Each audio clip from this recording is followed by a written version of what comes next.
Assalamualaikum warahmatullahi wabarakatuh. Anak-anak, kita lanjutkan pelajaran bahasa Jawa. Silakan anak-anak membuka halaman 53. Wulangan papat unggah ungguh basa. Jam 6:30 Bimo wis arep mangkat sekolah. Bimo uluk salam lan pamit marang bapak lan ibune. Dheweke ora lali nyuwun pangestu. Bimo bocah sing ngerti subasita lan unggah-ungguh. Budi pakartine luhur. Tansah nggatekake pituture wong tuane. Kurmat lan ngajeni wong sepuh.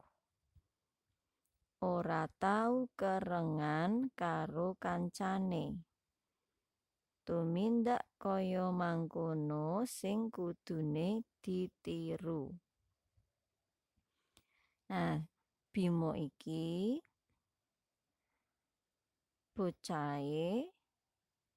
bocah sing ngerti subasita lan unggah-ungguh.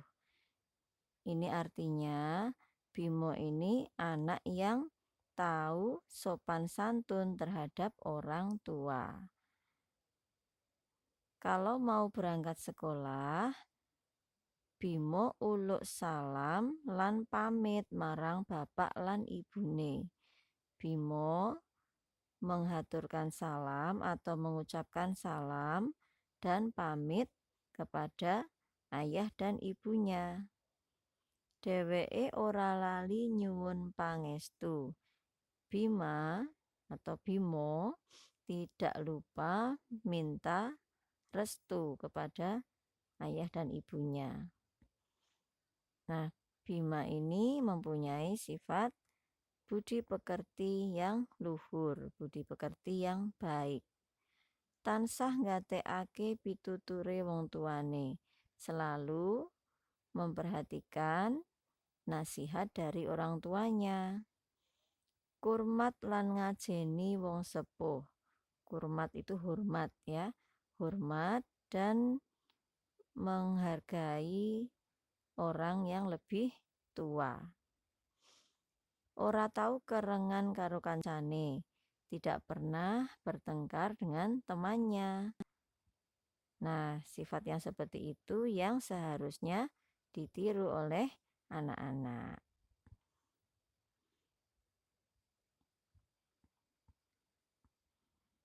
Lanjur halaman walie ya 54.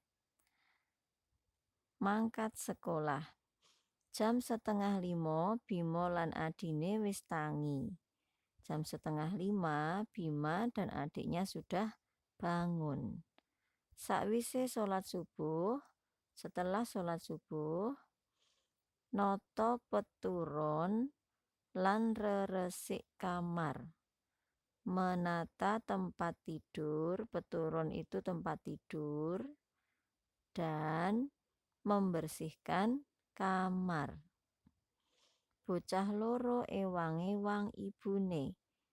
Kedua anak itu membantu ibunya. Bimo nyapu jogan. Bimo menyapu lantai. Jogan itu lantai ya. Dene adine ngewangi ibune ono ing pawon. Kalau adiknya membantu ibu di dapur. Pawon kuwi dapur. Sakwise ewang-ewang ibu banjur adus. Setelah membantu ibu, kemudian mandi. Nuli dandan lan sarapan. Kemudian berdandan dan sarapan. Sadurunge mangkat, sebelum berangkat, Bimo lan adine pamitan marang bapak lan ibune. Bimo dan adiknya berpamitan kepada ayah dan ibu. karo salaman matur, Pak, Bu, badhe sekolah. Sambil bersalaman mereka mengucapkan, Pak, Bu, saya mau sekolah. Bapak ngendika, bapak berkata, yo ngati-ati mlaku wo pinggir kiwo, ojo geguyon turut dalan. Ya hati-hati, berjalanlah di sebelah kiri. Jangan bercanda di sepanjang jalan. Inggih Pak, bocah loro mangsuli bareng. Ya Pak, kedua anak itu menjawab bersamaan. Sekolahane cedhak, mulane mung padha mlaku. Sekolahnya dekat, jadi mereka berangkatnya hanya berjalan kaki. Kira-kira 5 menit wis padha tekan. Kira-kira 5 menit sudah sampai. Jam setengah 7 wis tekan sekolahan. Jam setengah 7 sudah sampai sekolah. Bimo lan adine ora tahu telat. Bima dan adiknya tidak pernah terlambat. Mlebune sekolah jam 7, masuknya sekolah jam 7. Nah, dari cerita Bimo dan adiknya ini, anak-anak bisa mengambil pelajaran atau budi pekerti yang baik. Apa coba? Yang pertama, ya, jam setengah 5 Bimo lan adine wis tangi, berarti mereka bangun pagi. Nah, kalian bisa meniru sikap yang ini. Yang pertama, bangun pagi. Setelah itu apa? Setelah itu sholat subuh. Setelah sholat subuh, anak-anak bisa menata tempat tidur dan membersihkan kamar. Kemudian anak-anak bisa membantu orang tua, membantu ayah atau membantu ibu. Biasanya kalau pagi ibu memasak di dapur, menyiapkan makanan. Nah, anak-anak bisa membantu. Kemudian sebelum berangkat sekolah, anak-anak harus berpamitan kepada ayah dan ibu. Ucapkan salam dan kata-kata yang sopan. Nah, kemudian berangkat sekolah juga harus awal ya, seperti Bimo dan adiknya tadi, sampai di sekolah jam setengah 7. Jadi tidak terlambat masuk sekolah. Gitu ya. Kita lanjutkan halaman 55. Kita kerjakan yang ini. Wangsulono adhedhasar wacan. Jawablah berdasarkan bacaan. A. Anggone padha tangi jam pira? Jam pira mau Bimo lan adine tangi? Jam setengah 5. Ini ya, jam setengah 5. Silakan ditulis sendiri di sini. Jam setengah 5. B. Sopo kang nyapu jogan? Siapa yang menyapu lantai? Nah, siapa ini yang menyapu lantai? Bimo. Tulis ya, Bimo. C. Sakwise tangi, Bimo lan adine nindakake opo? Setelah bangun tidur, apa yang dilakukan Bimo dan adiknya? Nah, ini ya. Setelah bangun tidur, mereka langsung apa? Sholat subuh. Tulis di sini sholat subuh. D. Sopo sing ewang-ewang ibu ing pawon? Siapa yang membantu ibu di dapur? Siapa tadi? Kalau Bimo kan menyapu lantai, Bimo nyapu jogan. dene adine ngewangi ibune ana ing pawon. Berarti sapa sing ngewangi ibu ing pawon? Adine Bima. Tulis adine Bima. Jam piro Bimo lan adine tekan sekolahan? Jam berapa Bimo dan adiknya sampai di sekolah? Jam piro iki? 6:30. Jam 6:30.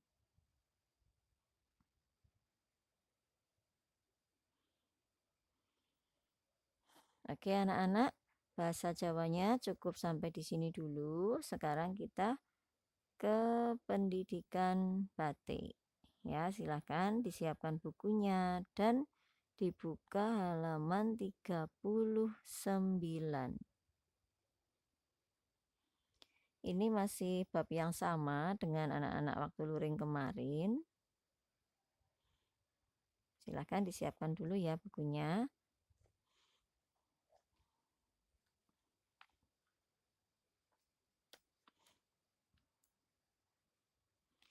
Ini adalah materi bab 4 ya, menggambar motif batik untuk menghias benda. Kita mulai ya. Menggambar bentuk daun menjadi motif dengan medium kertas dan cat air atau pastel.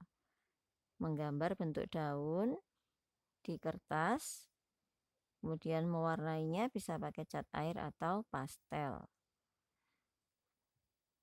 Nomor 1, pengubahan bentuk motif daun. Pada pelajaran ini, kalian akan belajar menggambar bentuk daun. Daun-daunan bisa menjadi motif batik, misalnya motif lunglungan dan motif pakis.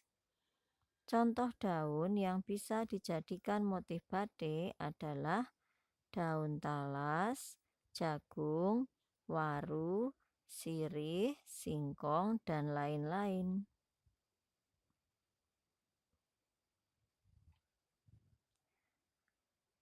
Motif tersebut merupakan hasil stilirasi. Nah, ini silahkan kalian garis bawahi. Stilirasi adalah mengubah bentuk suatu benda,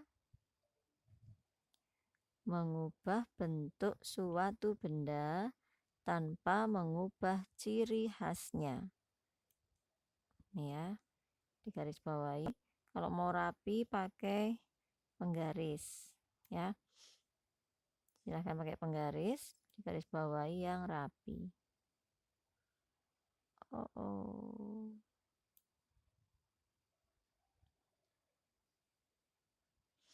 Ini berandom nggak bisa rapi karena pakai mouse ya, jadi kurang rapi. Kalian nanti bisa menggaris bawahi dengan lebih rapi pakai penggaris ya.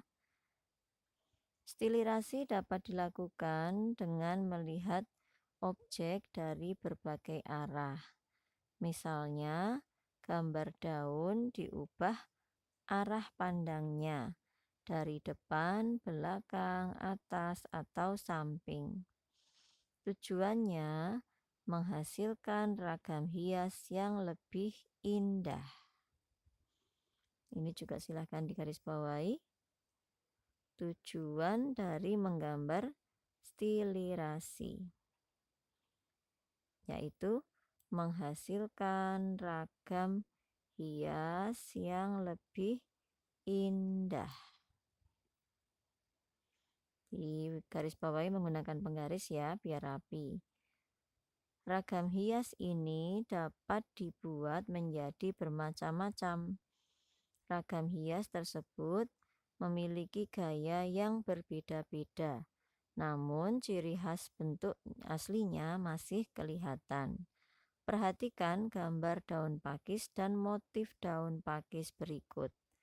Jadi namanya stilirasi itu meniru dari bentuk daun yang asli, cuma diganti motifnya jadi lebih indah, jadi seperti batik seperti ini ya. Ini namanya daun pakis. Ini daun pakis yang asli. Kemudian ini yang setelah distilirasi. Jadinya seperti ini. Tapi bentuknya setelah distilirasi tidak terlalu berbeda jauh dengan aslinya. Masih mirip-mirip. Oke. Kemudian halaman selanjutnya, ini adalah daun jagung.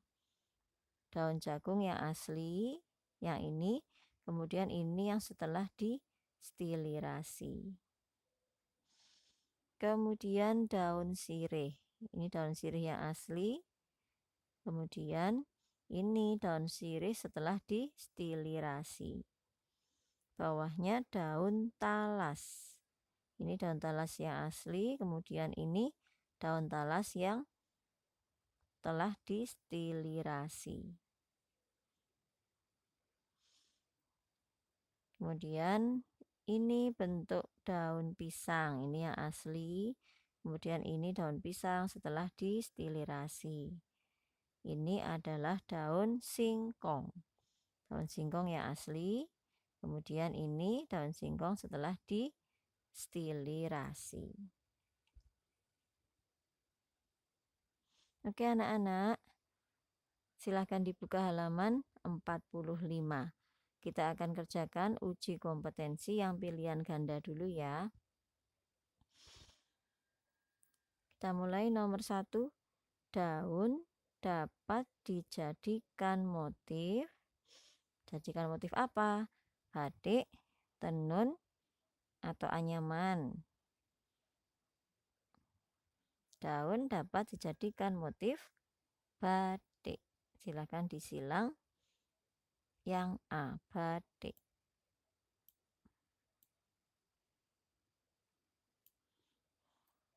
Oke.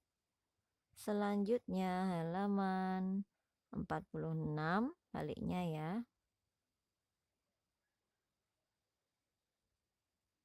Nomor 2. Bentuk daun jagung adalah, nah bentuk daun jagung kan panjang, lurus ya. Namanya apa? Bentuk daun jagung adalah tulang daunnya lurus. Berarti namanya adalah lurus, bentuk daun jagung lurus. Kalau menjari itu seperti daun singkong, daun pepaya itu menjari, seperti jari.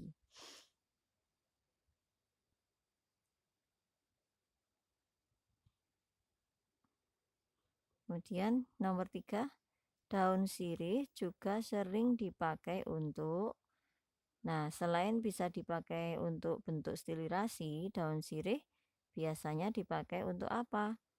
Kalau misalnya kalian mimisan ya, itu bisa dijadikan obat. Jadi obat tradisional. Yang A ya, obat tradisional.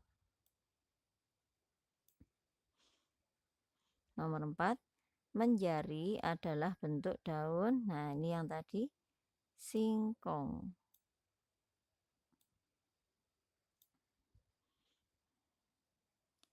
Nomor 5, di bawah ini adalah motif batik daun. Daun apa ini tadi? Daun pisang yang A. Nomor 6, di bawah ini adalah motif batik daun. Daun apa ini tadi? Daun jagung. Nomor 7, bahan yang harus disiapkan untuk menggambar motif batik adalah, ya apa bahan yang harus disiapkan untuk menggambar motif batik? Karena kita baru menggambarnya pakai kertas, berarti alat yang kita pakai untuk mewarnai apa?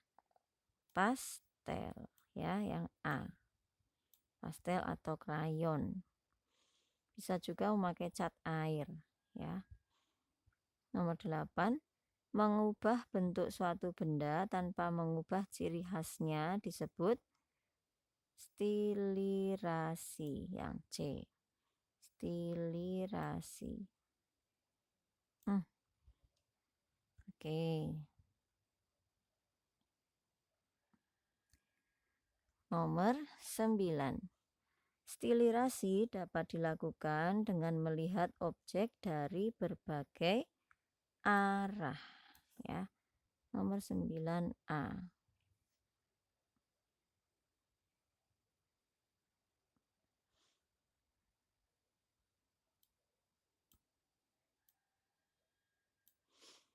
Terakhir nomor 10, pewarna yang bentuknya padat seperti pensil disebut apa? Pewarna, ballpoint, kuas, pastel.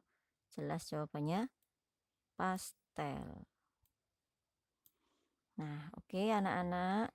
Sampai di sini materi bahasa Jawa dan membatik hari ini.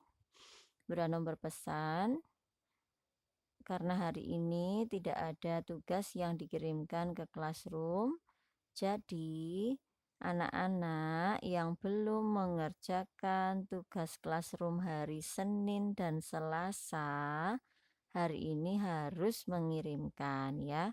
Sudah 4 hari loh. Nah, kemudian bagi yang sudah mengerjakan tugas di classroom hari Senin dan Selasa, kalian bisa memanfaatkan waktu untuk hafalan. Bu Ranom tidak bosan untuk mengingatkan, hafalannya dimulai dari sekarang ya, dilanjutkan terus karena waktunya tinggal sedikit ya. Semester 1 sudah hampir berakhir. Setoran hafalan yang belum, ayo dihafalkan, direkam, Bu Ranom tunggu ya. Terima kasih anak-anak, mohon maaf kalau ada kesalahan. Selamat beraktivitas. Bu Ranom akhiri, wassalamualaikum warahmatullahi wabarakatuh.